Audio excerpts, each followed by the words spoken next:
sa Novaliches Wesleyan Church, sa lahat po ng mga kapatiran sa mga panig ng mundo. Mapagpalang umaga po sa ating lahat. Welcome po sa ating second Sunday ng lockdown service natin. Before going to start, let us worship the Lord through this song. Sabayan po natin itong mga awiting ito upang dakilain, papurihan ang ating Panginoon. Let us all sing. Dakilang katapatan, dakilang pag-ibig, dakilang pagmamahal mo pala. Sabayan po natin ito.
Masuwain sa nais mo, nakinang pagmamahal mo, tinanggap pa rin ako, tinatawad sa mga kasalanan ko.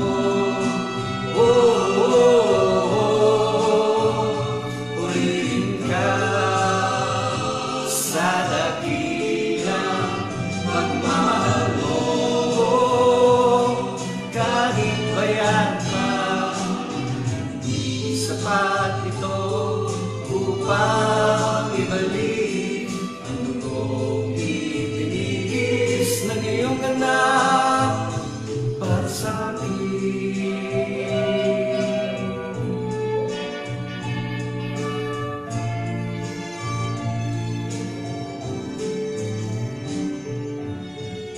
Salamat po, Panginoon, dahil sa pag-ibig mo, buhay ko ay nagbago. Tanging ikaw lamang pagpupurihan ko, purihin ang ngalan mo, o Ama, dakila ang pagmamahal mo. Purihin ka sa dakilang pagmamahal mo. Kahit bayan pa, di sapat ito upang ibalik ang dugong itinigis ng iyong anak para sa akin. Purihin ka sa dakilang pagmamahal mo. Kahit bayan pa, di sapat ito upang ibalik ang dugong itinigis ng iyong anak para sa akin. Hallelujah. Sarap purihan ng Panginoon. Next song po natin, kung mawala man ang lahat, patuloy pa rin tayong aawit para sa ating Panginoon. Kami, Lord. Kami, Lord.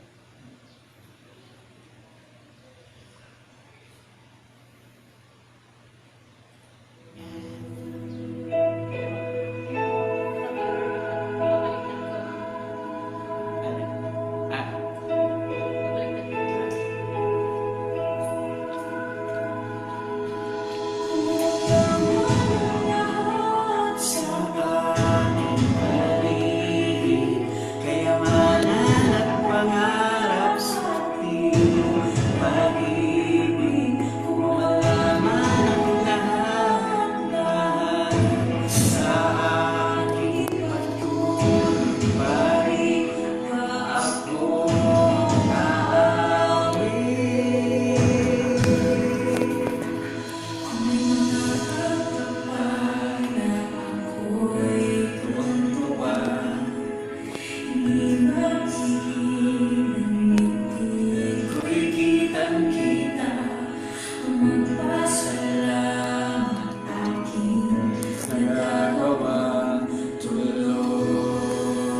ng Diyos, nagpapasalamat po kami sa pangalawang linggo ng lockdown service dito, na kung saan, Panginoon, ay patuloy namin itataas ang iyong pangalan, dadakilain ang iyong pangalan, papupurihan ang iyong pangalan, sasambahin ka sa Espiritu at katotohanan.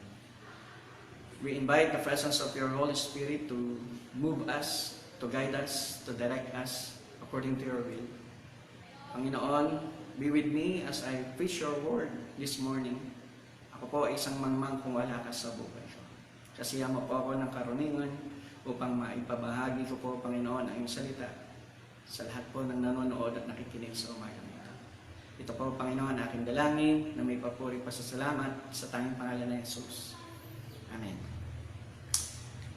Magandang umaga po sa ating lahat. Welcome po sa Novaliches Wesleyan Church.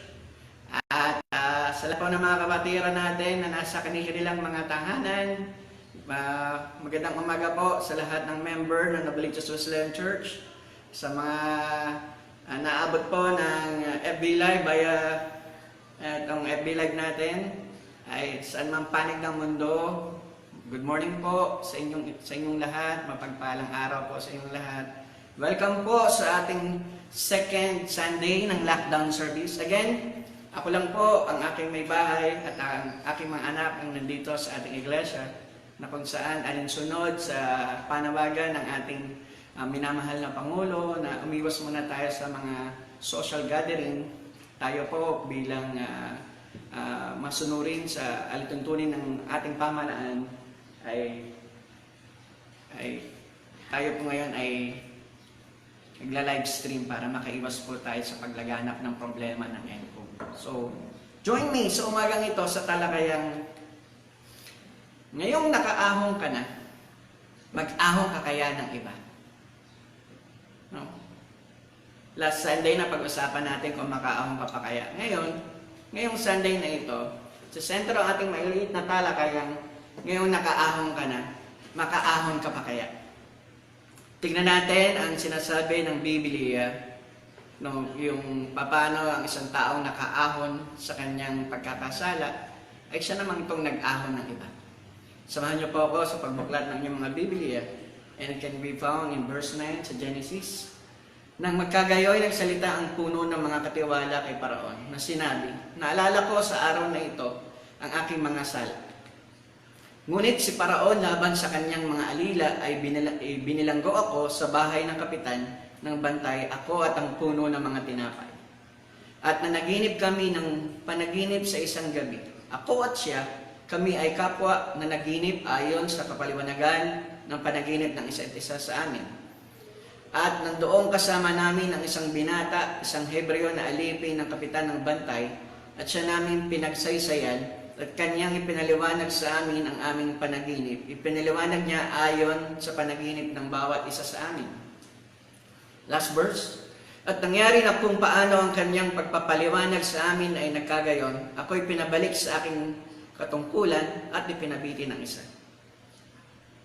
And let us sing thy word. And thy word is a lamp unto my feet and a light unto my path. And thy word is a lamp unto my feet and a light unto my path. Pagpalain ng Panginoon ang kanyang mga salita. Muli, magandang umaga po sa ating lahat. Naalala niyo po ba noong last Sunday, noong March 15, ang pinag-usapan po natin ay makaahong ka pa kaya? Now, kamusta ka? Kamusta ka? Nakaahon ka ba? Nakaahon ka ba sa, tingnan natin ito, nakaahon ka ba sa kawalan mo ng paggalang sa Diyos? Nakaahon ka ba sa kawalan mo ng paggalang sa Diyos? Tatlong bagay ang pinag-usapan natin yan noong last Sunday at kinakamusta ko lamang po kayo. Pangalawa, nakaahon ka na ba sa kawalan mo ng pagsisisi sa mga nagawa mong kasalanan? Nakaahon ka na ba? Third, and last point natin ng last Sunday is this. Nakaahon ka na ba sa kawalan mo ng malasakit sa iyong kapwa? Nakaahon ka ba? Kapatid, kung nakaahon ka, praise God. Praise God. Kung nakaahon ka.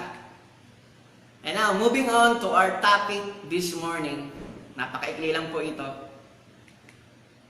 Ready ka na ba na mag-ahon ng iba since nakaahon ka na? Handa ka na ba mag-ahon ng iba ngayong nakaahon ka na? Tanong, paano po ba tayo mag-aahon ng iba? Paano nga ba? Ano nga po ba ang dapat nating gawin na tayo mga nakaahon na ay mag-ahon naman ng iba? Sa tingin mo, anong kailangan mong gawin para makapag-ahon ka ng iba? May 3 kaparaanan po upang makapag-ahon tayo ng iba. 3 simple steps ang gagawin natin upang tayong mga nakaahon na ay makapag-ahon naman ng iba. Magpahayag at magmalasakit.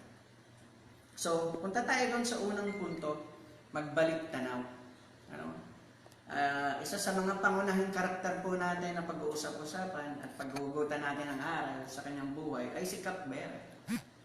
Magbalik tanaw tayo sa kanyang buhay. May mataas na katungkulan sa palasyo si Cupbearer. Pangalawa, pinagkakatiwalaan siya ng hari. Wow! No? Siya ay official na tagadala ng saro ng hari. Pinagkakatiwalaan siya ng hari. Hindi basta-basta iinom yung hari sa ibang saro. Mali mo ba, baka may nagbabanta sa buhay ng hari. So that's why ang trabaho niya ay magdala ng official na saro ng hari at doon lang iinom ng hari. Wala nang testing kung may laso kasi pinagkakatiwalaan siya ng hari. Pangatlo, may mataas na antas sa pamumuhay sa lipunan. Aba naman, syempre, dahil siya ay naglilingkod sa hari. For sure, meron siya mataas na antas sa pamumuhay sa lipunan. And then, sa isang iglap, nawala ang lahat. Nasadlak sa kawalan, nawala ng pag-asa, nagdusa at naghirap. So yan ang nangyari kay Cupbearer, no? Ng kanyang career, and all of a sudden, sa isang iglap, nawala ang lahat ng ito sa kanya.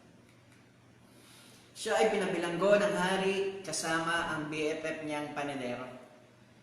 What would you feel na ikaw ay namumuhay ng maayos at mapayapa, tapos sa isang iglap, mawala po sa iyo ang lahat ng ito? Gaya ng ni Cupbearer at ng panadero. What would you feel? Di ba may pagkakahaling tulad yung sitwasyon natin ngayon sa buhay ni Cupbearer at ni panadero? Di man po ganun karangya ang ating mga hanap buhay, di po ba may pagkakahaling tulad po ito sa sitwasyon po natin sa ngayon? Hindi man ganun, hindi man tayo official cupbearer ng paraon o ng hari, hindi man tayo official baker ng hari. Pero may mga trabaho tayo sa isang iglap, pansamantalang nahinto, pansamantalang nawala. Magbalik tanaw po tayo kung papaano nakaahon si Cupbearer sa kanyang buhay na napagdaanan. It was God who provided a way kung paano makaahon sa pagkakalugmok si Cupbearer. It was God. God put him in a place na kung saan andoon ang kanyang lingkod na si Joseph. Nung pinabilanggo si Cupbearer kasama ang BFF niyang panadero, inilagay siya sa kulungan ng kapitan na kung saan nandoon ang lingkod ng Panginoon na si Joseph. It was God who provided a way. It was also God na nangusap sa Cupbearer na ito sa pamamagitan ng kanyang panaginip. It was also God. And it was also God na nagkaloob ng karunungan kay Joseph upang mapunan niya na si Cupbearer at si panadero ay binabagabag ng labis. It was also God that led the Cupbearer and ang kanyang BFF na panadero na lumapit kay Joseph at ipaliwanag nila, sabihin nila kay Joseph kung ano ang bumabagabag sa kanilang puso at mga kaisipan. It was also God that helped Joseph na mapaliwanag ang bumabagabag sa kaisipan ni Cupbearer at ng punong panadero. It was also God. Now, tumingin ka na ba sa salamin? Tumingin ka na ba sa salamin? May salamin ka ba sa upuan mo? Meron ka bang salamin hawak na? When was the last time na nagbalik tanaw ka ng kabutihan ng Diyos sa buhay? When was the last time? Diba? It was God that helped you sa lahat ng battle mo sa buhay mo. It was God that helped you sa lahat ng battle mo sa buhay mo. It was God. It was God. Pangalawa, it was God that saved you. Have you forgotten that? Nakalimutan mo na ba na sa biyaya ng Diyos, sa grasya ng Diyos, sa tulong ng Diyos, nilingap ka niya, tinulungan ka niya, niligtas ka niya? Have you also forgotten that it was God that helped you na makaahon sa problema mo? Nakalimutan mo na ba yun? Na ang Diyos ang nag-ahon sa'yo.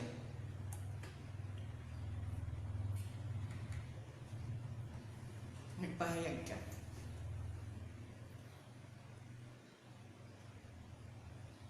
When was the time na nagpahayag ka ng kabutihan ng Diyos sa buhay? Nang si cupbearer ay makabalik sa kanyang tungkulin dahil sa tulong ng Diyos, dahil nakaahon siya ng Diyos. Sa panahon yun, si Paraon naman ang may mabigat na pasanin sa kanyang puso't isipan. Siya naman ang binabagabag ng kanyang panaginip. Now, ginawa ng Paraon, pinatawag niya lahat ng scientist niya. Pinatawag niya lahat ng mga matatalino sa lugar nila. Pinatawag niya ang lahat ng mga astrologo niya.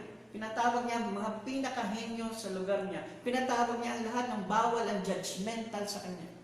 Pero none of those person could explain ano ang bumabagabag sa kanyang puso't isipan. Wala. Wala doon sa lahat ng pinakamatatalino sa kanyang mga gabinete o sa kanyang mga tauhan sa buong bansa niya could ever explain ano yun ang pagdadaanan niya. Wala ni isa. Ginarab ni cupbearer yung opportunity upang magpahayag ng kabutihan ng Diyos. Kung paano siya tinulungan ng Diyos na makaahon sa mga bagay na bumabagabag sa kanya. It was God that helped. No, ginarab ngayon ni cupbearer yung opportunity. Si cupbearer grabbed the opportunity to testify about what the Lord had done in his life. No, nakita ni cupbearer yung magandang pagkakataon upang ipag-testify niya sa Paraon kung paano siya tinulungan ng Diyos makaahon sa kanyang pagkakabagabag. Sinabi ni cupbearer na siya ay pinakulong ng Paraon. And during that time, the cupbearer had also a dream na bumabagabag sa kanya. At sabi ng cupbearer sa Paraon, alam niyo po ba nung pinabilanggo niyo kami, ako at ng cupbearer ay kapwa na naginip sa kulungan. At mayroong isang binatang Hebreo na nagpaliwanag kung ano ang ibig sabihin ng aming mga panaginip. At nangyari ang lahat ng ito. Sabi ng cupbearer. Ang binatang Hebreo ito ay sumasa kanya ang Panginoon na siyang nagbigay sa kanya ng katalinuhan upang ipahayag ang kahulugan ng aming mga panaginip. At nangyari po ang lahat ng sinabi ng binatang Hebreo ito. Ako po ay nakabalik sa aking tungkulin at ang aking BFF na panadero ay chinugi, binitay.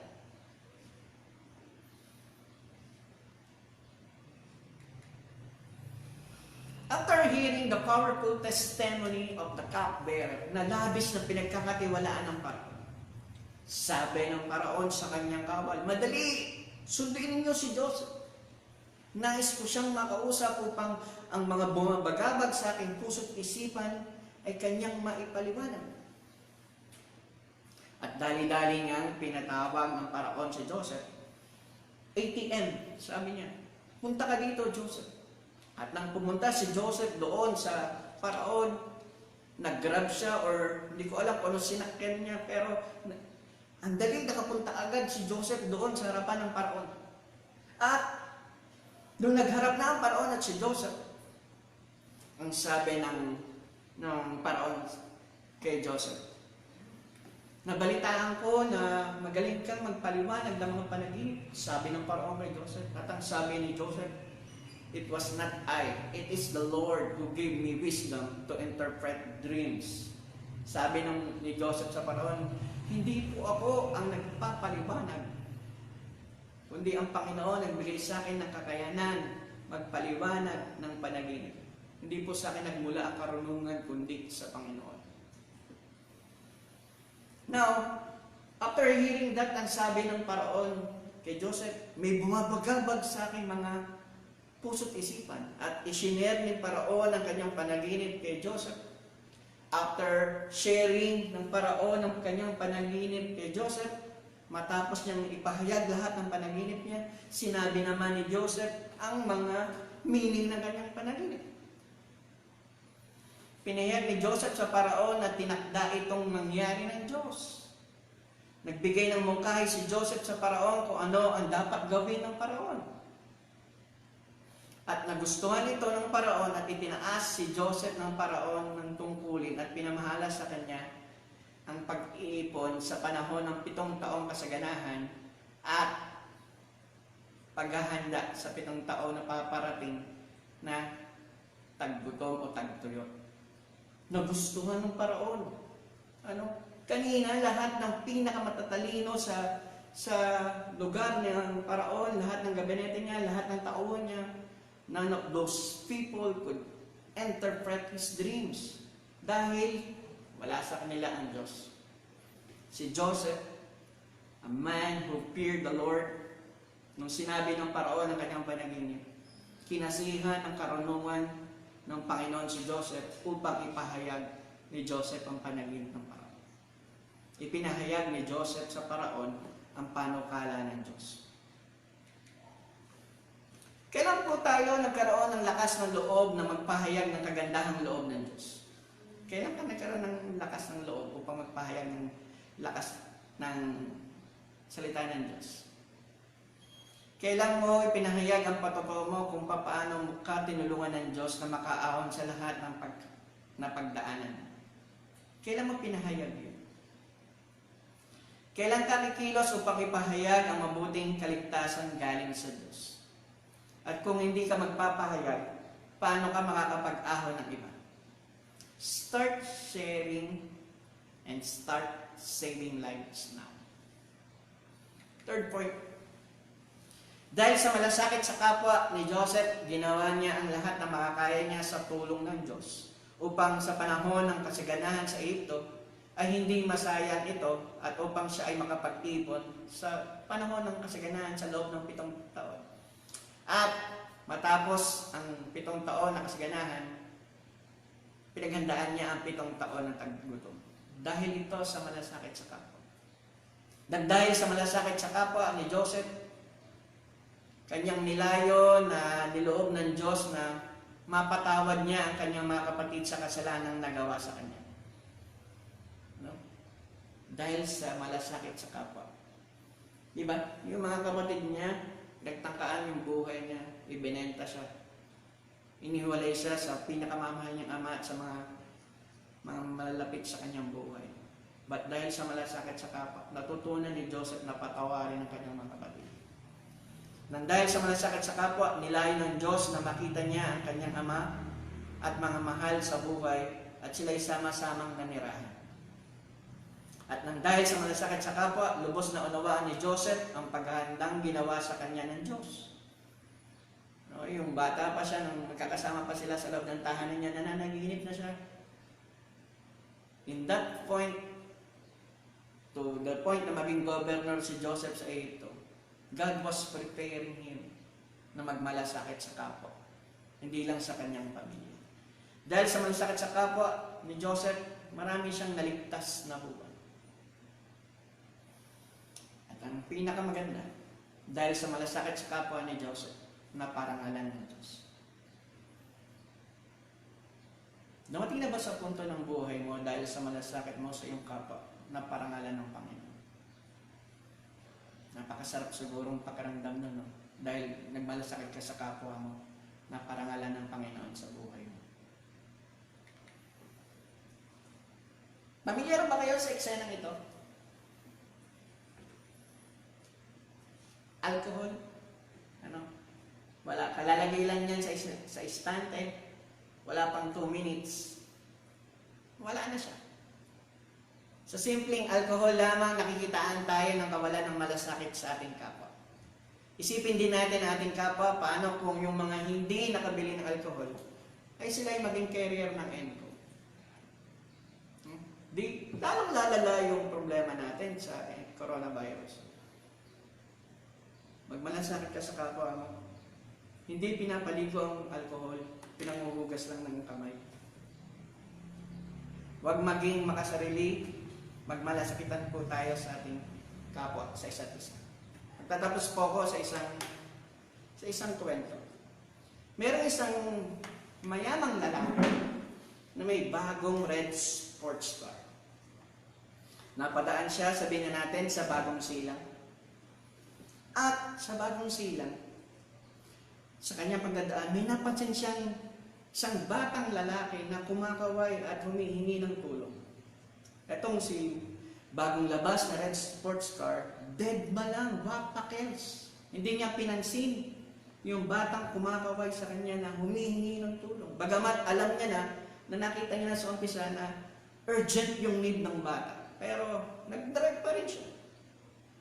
Mga ilang kanto lang mula doon sa pagkaway ng bata, ay stoplight, saktong napahinto yung red sports car sa stoplight.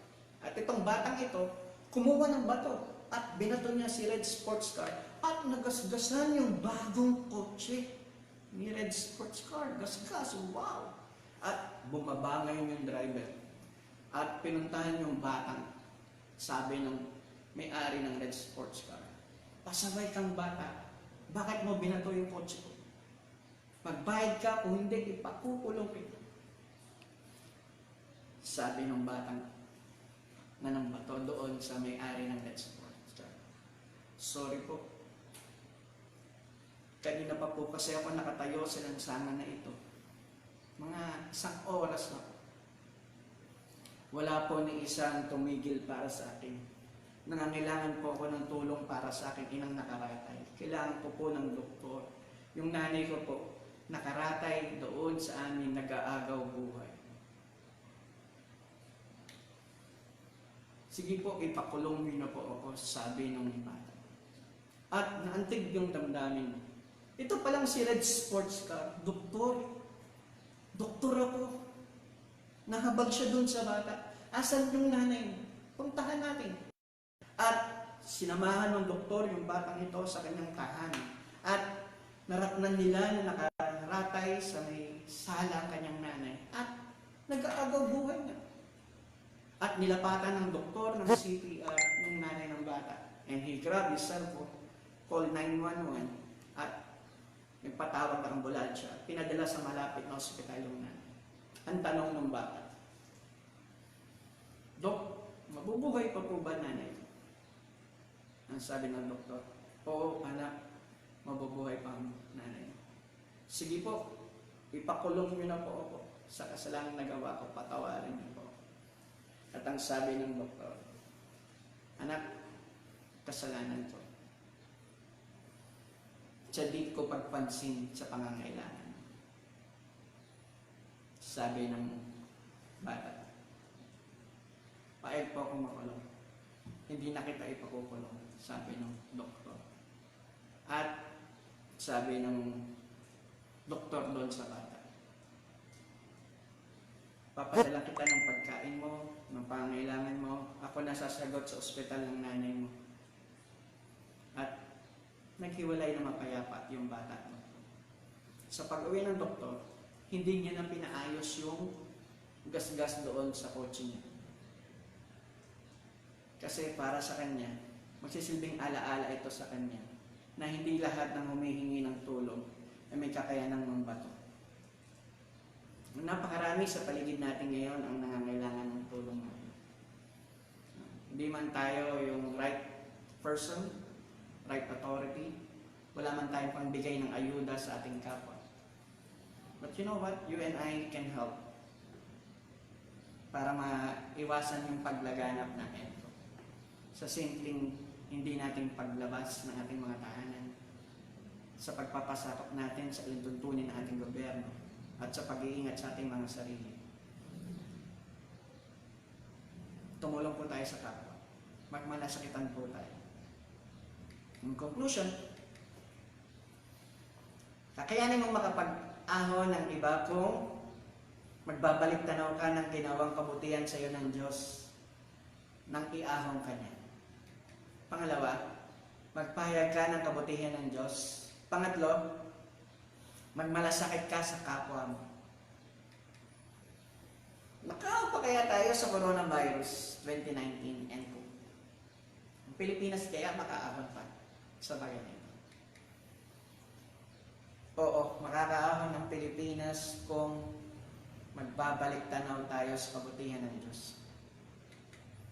Opo, makakaahon ng Pilipinas kung sama-sama po tayo magpapahayag ng kabutihan ng Diyos. Thirdly, yes we can kung magmamalasakitan po tayo sa ating mga kapwa. God bless the Philippines. We will rise again as one nation with the help of God. Bago po tayo magwakas sa isang panalangin, nais ko po kayong samahan niyo ako sa isang awiting ito.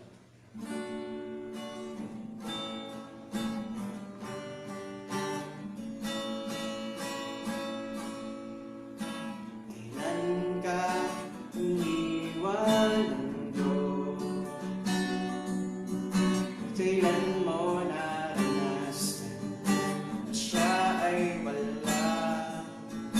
Anong sakit ang di niya pinagaling? Anong problema niya bigyan ng katulungan? Wala. Lahat ay dinig sa kanya. Huwag mabahala din tayo. Kailan man pipigil, di pababayaan mo.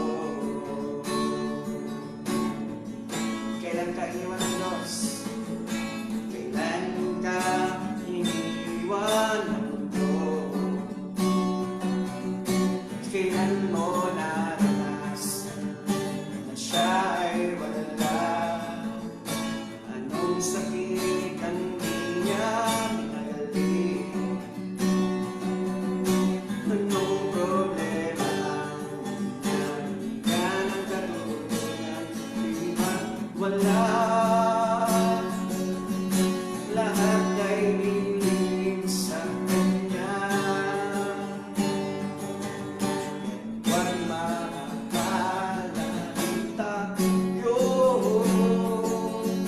Kailan man bibiguin, di pababayaan mo. Di pababayaan mo. Di pababayaan. Hindi po tayo pababayaan ng Panginoon Diyos. Manalangin po tayo. Panginoon Diyos, nagpapasalamat po kami sa pangalawang linggo ng lockdown service namin. Patuloy mo po, Panginoon Diyos, na pag-apawin ang iyong pag-iingat sa aming lahat, sa aming bansa, sa aming mga mahal sa buhay, sa mga kapatiran namin na mga nasa ibayong dagat. Ang buong mundo, Panginoon, ay patuloy mo pong saklolohan ng iyong grasya. Lord, maibang po sa aming mga puso't isipan upang kami makapag-ahang pala ng iba. Ang kailangan namin gawin, Panginoon Diyos, ay magbalik tanaw kami ng ginawa mong kabutihan sa aming mga buhay. Pangalawa, Panginoon Diyos, para makapag-ahang kami ng iba, ay magpahayag kami ng iyong kabutihan. And lastly, in order for us na makapag-ahon ng iba, magmalasakit kami sa isa't isa.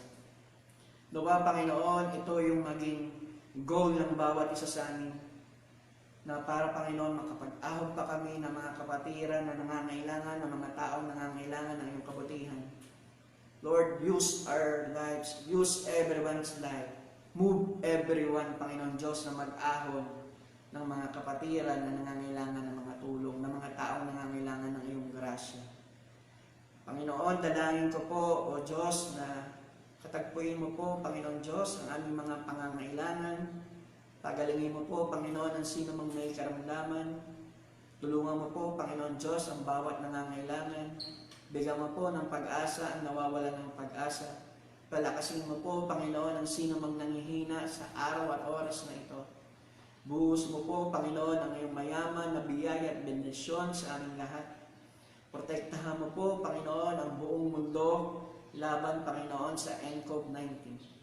Lord, dalangin ko po sa aming mahal na Pangulo, President Rodrigo Duterte. Kayo po, Panginoon Diyos, ang magbibigay sa kanya ng katatagan, kalakasan, karunungan makalangit. Bigyan mo po siya ng mga tagapagpayo, Panginoon Diyos, na may takot sa inyo. Lord, help our nation sa pagsugpo, Panginoon Diyos, laban sa COVID-19 na ito. Maging mahinahon po, Panginoon, ang lahat, Panginoon Diyos. Maging maayos po ang implementation ng lahat, Panginoon, na pinapatupad na enhanced quarantine, Panginoon Diyos. Lord, ang mga kababayan po namin ay magkaroon po nawa ng disiplina, maging mahinahon sa pagsunod, at magpasakop po sa implementasyon na ito. Ito po ay para sa aming lahat, Panginoon Diyos. Dilayan ko po, Panginoon Diyos, that you will put an end to COVID-19. Inaalala ko po, Panginoon, yung mga kapatiran namin na nasa ibayong dagat, na kung saan hindi rin po lingid sa inyong kaalaman na may mga banta din na NCOV doon. Kayo po, O Diyos, ang mag-iingat sa kanilang lahat. Pagpalaan mo po, Panginoon, ang kanilang pagpapagal sa ibayong dagat. Bigyan mo po ng katatagan at kalakasan ng bawat isa. Sa mga matatanda po namin, mga member na iglesia, sa mga elderly po namin, na puron, Panginoon, sa virus na ito o sa anumang karamdaman. In Jesus' name, ilayo niyo po, Panginoon, aming mga elderly. Bigyan mo po sila ng patuloy na pagpapala sa kanilang mga buhay, malusog na pangangatawan. Salamat po, Panginoon Diyos, sa second Sunday ng lockdown service na ito. Na kung saan, Panginoon, patuloy ka namin itataas, dadakilain, pupurihan, papasalamatan, sapagkat napakabuti mo at ang pag-ibig mo po ay hindi nagbabago noon, ngayon at magpakailanman. At ngayon, ang pag-ibig ng Diyos Ama, ang grasya ng Diyos Anak, at ang patuloy na pakikipisan ng Banal na Espiritu Santo, ang sumating lahat ngayon at magpakailanman. Kantahin po natin yung threefold Amen. Amen. Amen. Amen. Mapagpalang umaga po sa ating lahat. God bless the Philippines. Mabuhay po kayong lahat. God bless Novaliches Wesleyan Church. See you again on Wednesday via FB Live sa ating prayer meeting. Papuri sa Diyos sa kaitaasan. Mabuhay po kayong lahat. God bless the Philippines. Bye-bye.